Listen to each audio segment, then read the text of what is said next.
போர் நிறுத்த ஒப்பந்தத்தை மீறி ஆப்கன் மீது பாகிஸ்தான் நடத்திய திடீர் தாக்குதலில் ஆப்கன் கிரிக்கெட் வீரர்கள் கொல்லப்பட்ட சம்பவம் அதிர்ச்சியை ஏற்படுத்தி இருக்கிறது.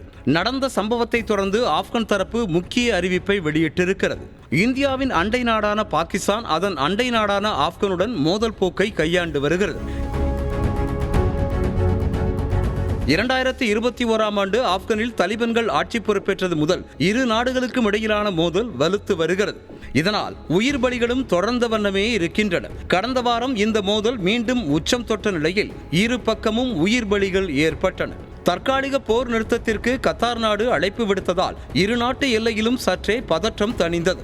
இந்த நிலையில்தான் போர் நிறுத்தத்தை மீறி ஆப்கானிஸ்தானில் 3 இடங்களை குறிவைத்து பாகிஸ்தான் வான்வழி தாக்குதலை தொடுத்ததாக தகவல் வெளியாகியிருக்கிறது.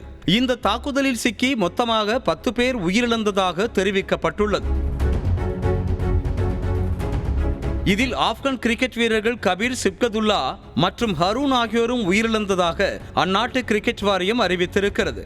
பாகிஸ்தானின் இந்த தாக்குதலுக்கு எதிர்ப்பு தெரிவித்திருக்கும் ஆப்கன் கிரிக்கெட் வாரியம் இலங்கை மற்றும் பாகிஸ்தான் உடனான T20 கிரிக்கெட் தொடரில் இருந்து விலகுவதாக அறிவித்துள்ளது.